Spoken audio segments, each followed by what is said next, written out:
first ones to emerge from the primordial energies were the mischievous gods of chaos, Kazog and Zovath, who delighted in the potential for destruction and mayhem. Next, the god of the tides, Lyra, rose from the swirling waters, her domain extending across the mortal realm. Then, the twins of the skies, Alia and Idarius, took their places as the gods of the winds and the sun. As the day wore on, Logocrons created the pantheon of gods, imbuing them with their respective domains. The gentle goddess of the forest, Nova, with her powers of a nature, took root among the ancient trees. The god of fire, Volta, his flames burning with fierce intensity, forged the mountains and the earth. The twin goddesses of the moon, Luna and Netherite, who governed the cycles of life and death, shone bright in the night sky. Logocron smiled upon his creation, pleased with the diversity and balance of the gods. As the sun dipped into the horizon, he summoned the last of the lesser gods, the enigmatic and mysterious god of time, Kronos, who would govern the fabric of the very fabric of reality. With the pantheon complete, Logocron relinquished his direct control, allowing the gods to shape the world according to their individual wills. The gods, Naselphe, began to explore the boundaries of their powers, setting the stage for the epic struggle that would shape the destiny of the mortal realm. And so, the story of Logocron and the lesser gods begins, with potential for torment, betrayal, and revenge simmering beneath the surface. The stage is set for the gods to shape the world, and the mortal realm to respond to their machinations. As the goddess of the tides, Lyra wove her divine magic into the very fabric of the ocean's depths. She crafted the rhythms of the waves, whispering secrets to the creatures that dwelled beneath the surface. Her domain was vast, encompassing the ebb and flow of the tides, the birth and death of the stars, and the hidden mysteries of the deep. Lyra's power was rivaled only by that of the god of the fire, Volta, who had crafted the mountains and the earth. Yet, despite their differing domains, the two gods had formed a bond, forged in the crucible of creation. They often strolled along the shores, where Lyra would weave her magic into the waves, and Volta would imbue the land with his fiery essence. One day, as they walked, Lyra turned to Volta with a concerned expression. "Brother, I have sensed a disturbance in the tides. The balance of the ocean's rhythms is shifting, and I fear it may be connected to the machinations of the mischievous gods of chaos, Kazog and Zovath." Volta's eyes narrowed, his flames burning with a fiery intensity. "I sense it too, Lyra. The fire in the mountains is growing restless, as if it too is wrapped into the chaos in the tides. We must confer with the other gods to determine the cause of this disturbance." Together, Lyra and Volta set out to gather the pantheon of gods, hoping to uncover the source of the trouble and restore balance to the mortal realm. As they traversed the realms, they encountered the god of the winds, Alia, who was struggling to tame the gusts that had begun to ravage the land. Lyra's magic and Volta's fire combined to soothe the winds, and the trio continued the journey, seeking the counsel of the other gods. And so, Lyra, the goddess of the tides, stood at the forefront of the gathering, her powers woven into the fabric of the ocean's depths. As the gods conferred, the whispers of chaos grew louder, and the fate of the mortal realm hung in the balance, awaiting the outcome of their deliberations. As the gods gathered to discuss the disturbance in the tides, Zovath, the god of chaos, lounged in the shadows, a mischievous grin spreading across his face. He had been waiting for the perfect moment to strike, and now, with the pantheon assembled, he saw an opportunity to test the limits of his powers. Zovath's thoughts were consumed by the thrill of the unknown, and he revelled in the chaos he had unleashed upon the mortal realm. He had manipulated the threads of fate, weaving a web of probability that would lead to unpredictable consequences. As the gods deliberated, Zovath began to whisper dark incantations, feeding the chaos that seethed beneath the surface. Kalark, his twin brother, sensed the growing energy and shared Zovath's excitement. Together, they had crafted a dark art that would unravel the fabric of reality, allowing them to reshape the world in their image. As the gods continued their discussion, Zovath's powers surged, causing the very fabric of reality to tremble. The skies grew dark, and lightning flashed across the horizon as the mortal realm trembled beneath the chaos. Volta, the god of fire, grew angry, his flames burning with a fierce intensity. "Zovath, your meddling is causing chaos and destruction. Cease your antics before the world is torn asunder." Zovath called, his laughter echoing through the winds. "Or, dear Volta, You know as well as I do that the only way to create change is through chaos. The world is not meant to be tamed, but shaped by the whims of the gods. Lyra, the goddess of the tides, intervened, her powers calling forth the ocean's fury. Zorvath, your actions will have far-reaching consequences. The balance of the world is at stake. We must put an end to your mischief before it's too late. Zorvath's grin grew wider as he revelled in the attention. Oh, Lyra, you misunderstand the true nature of chaos. It is not something to be contained, but unleashed upon the world, and I, Zorvath, shall be the one to bring it forth. The gathering of gods was set upon a collision course, as Zorvath's chaos and Lyra's determination to restore balance clashed. The fate of the mortal realm hung in the balance, as the pantheon of gods prepared to face the consequences of Zorvath's dark magic. As Zorvath's laughter echoed through the winds, Kazog, the god of chaos, stepped forward, his eyes burning with an intense inner light. Now, Devolta, Lyrat, and all the gods Galatio, we will not be swayed by the pleas of balance and order. Chaos is the natural course of events, and we will not be silenced by the whispers of the gods of law. Kazak's words were accompanied by a swirling vortex of chaos energy, as he began to weave a tapestry of probability and chance. The gods of the pantheon watched in awe as Kazak's powers surged, causing the fabric of reality to unravel and reweave itself into new and unpredictable patterns.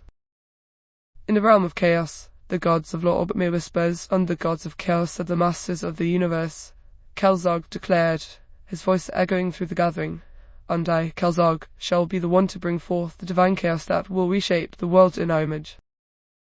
Zorvath's grin grew wider as he shared his brother's vision. Together, we shall bring forth the great upheavals, and the world will be remade in the image of chaos.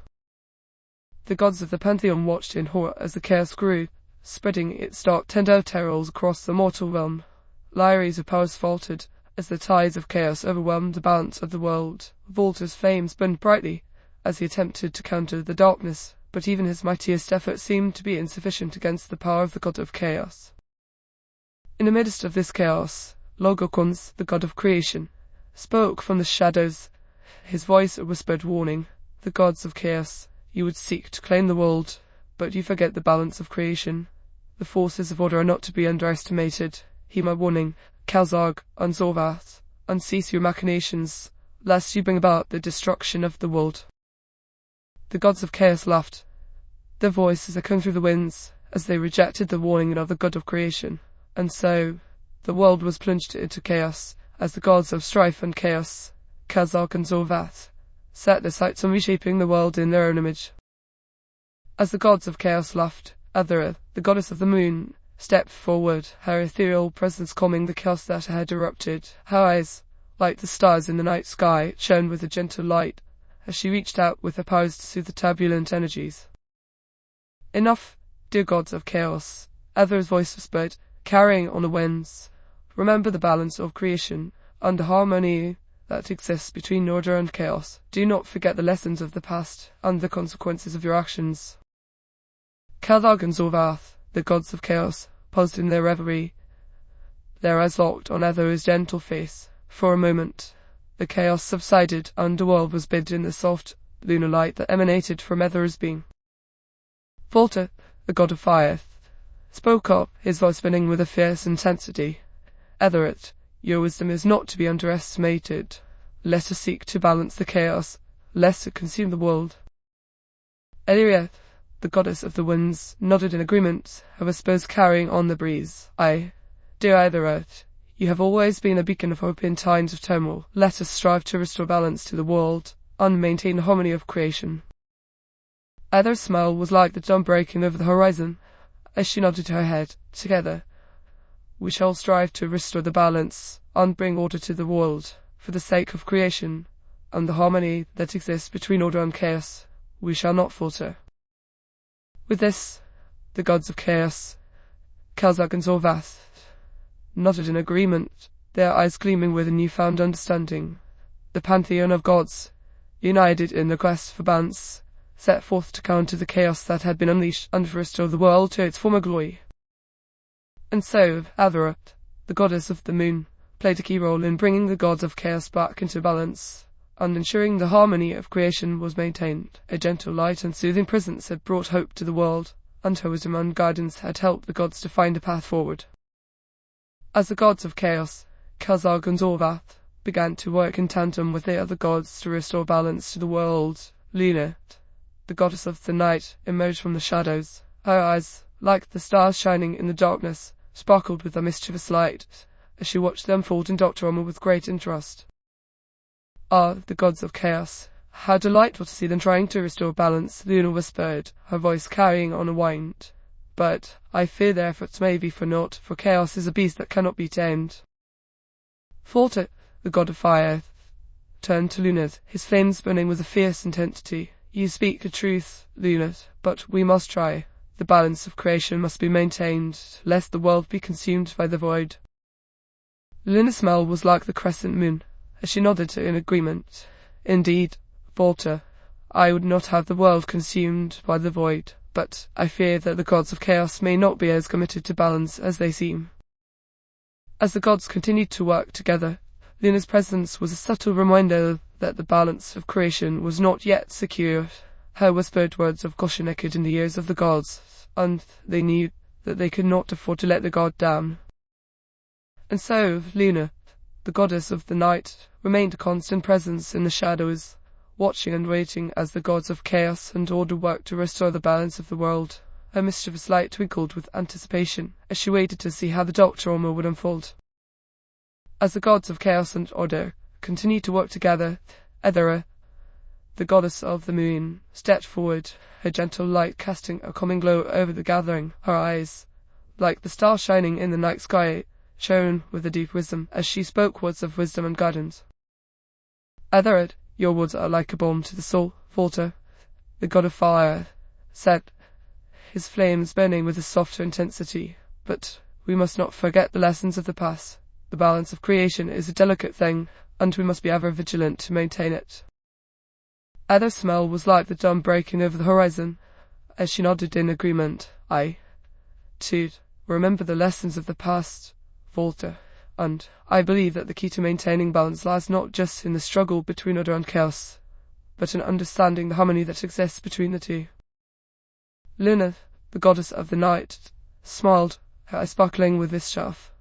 "Ah, Ethera, you are always so full of wisdom and insight, but I fear that the gods of chaos may not be as willing to listen to your words." Ethera's gaze turned to Kazag and Zorvath, the gods of chaos, her eyes shining with a gentle intensity. "I fear that you may be right, Luna, but I will not give up hope. I believe that there is still good in the hearts of the gods of chaos, and that with patience and understanding, we can guide them back to the path of balance." The gods nodded in agreement, and Ethera's words of wisdom hung in the ear, a reminder of the importance of balance and harmony in the world. As the gods continued to work together, their efforts were guided by Ethera's wise and gentle guidance, and the world was slowly returned to its natural state of balance. And so Ethera, the goddess of the moon, remained a constant source of wisdom and guidance, her gentle light illuminating the path forward for the gods of chaos and order. As the gods of chaos and order continued to work together to maintain the balance of the world, Volta, the god of fire, spoke up, his voice burning with a fierce intensity. "Friends, we must not forget the power of the elements. The flames that burn within me are a reminder of the raw energy that doctors the world. We must learn to harness this power, lest it consume our souls." Kazag, the god of chaos, nodded in agreement, his eyes sparkling with a mischievous light. "I, Volta, the power of the elements is a mighty force, but we must also remember the power of the void. The darkness that lurks within the shadows is a force that must be respected and feared." Ethera, the goddess of the moon, spoke up, her voice gentle but firm. "Friends, we must not forget the balance of the elements. The power of the flame and the void must be balanced by the power of the light and the harvest. We must strive to maintain the harmony of the world, lest it become consumed by the forces that seek to destroy it." Luna, the goddess of the night, smiled, her eyes sparkling with mischief. "Ah, Ethera, you always speak the truth, but I fear that the balance of the elements is not the only thing that must be maintained. The balance of the soul is also a crucial thing." Volta's flames burned with a fierce intensity, As he nodded in agreement, Luna, the balance of the soul is a vital thing. We must strive to maintain the balance of our own souls, lest the darkness consume us all. And so, the gods continued to work together, their efforts guided by the wisdom of Ether and the power of the elements. They knew that the balance of the world was a delicate thing, and that they must always be vigilant to maintain it. As the gods continued to work together, Sirius, the god of the skies, appeared, his presence marked by the whispering of wind and the rustling of leaves. His eyes, like the clear blue sky, shone with a gentle light, as he spoke words of wisdom and guidance. Eris, your presence is a welcome one, Volta, the god of fire, said, his flames burning with a softer intensity. Your words of wisdom are always a balm to the soul. Eris nodded, his eyes sparkling with a quiet energy. I am but a messenger of the gods, friends. I have been sent to remind you of the importance of harmony and balance in the world. The balance of the elements is a delicate thing, and we must strive to maintain it. Kaldarg, the god of chaos, nodded in agreement, his eyes sparkling with mischief. They're serious. We must always be mindful of the balance of the elements. The power of the void must be respected and feared, lest it consume us all. Ether, the goddess of the moon, spoke up, her voice gentle but firm. Friends, we must not forget the power of the light and the harvest. The balance of the soul is also a crucial thing, and we must strive to maintain it. Luna, the goddess of the night, smiled, her eyes sparkling with mischief. Ether, you always speak the truth, but I fear that the balance of the soul is not the only thing that must be maintained. The balance of the world itself is also a vital thing. Eris nodded, his eyes shining with a gentle light. Luna, the balance of the world is a delicate thing. We must strive to maintain the harmony of the world, lest it become consumed by the forces that seek to destroy it. And so, the gods continued to work together, their efforts guided by the wisdom of Sirius and the balance of the elements. They knew that the balance of the world was a crucial thing, and that they must always be vigilant to maintain it. As the gods continued to deliberate, Sovath, the god of chaos, spoke up, his voice like a jagged storm cloud. Enough of this talk of balance and harmony, he growled, his eyes burning with a fierce intensity. The world is too dull, too stagnant. We must shake things up, stir the pot, and bring chaos to the masses. Kaldarg, the god of chaos, nodded in agreement, his eyes sparkling with mischief. Sovath, the world is too tame. We must bring about a new era of chaos and destruction. Ether, the goddess of the moon, spoke up, her voice gentle but firm. Friends, we must not forget the lessons of the past. The chaos of old brought about destruction and suffering. We must strive to maintain the balance of the world, lest it be consumed by the void. Luna, the goddess of the night, smiled, her eyes sparkling with mischief. Ether, you always speak the truth, but I fear that the balance of the world is not the only thing that must be maintained. The balance of the soul is also a crucial thing. Sovath snarled, his eyes blazing with fury. Silence, Ether. The balance of the soul is nothing compared to the power of chaos. We must bring about a new era of chaos and destruction, and let the world burn. Eris, the god of the skies, shook his head, his eyes shining with a gentle light. Nay, Sovath, we must not forget the power of the light and the harvest. The balance of the world is a delicate thing, and we must strive to maintain it. And so, the gods continued to debate, their voices like thunder and lightning. As the fate of the world hung in the balance, would the gods of chaos prevail, or would the gods of order maintain the balance of the world? Only time would tell.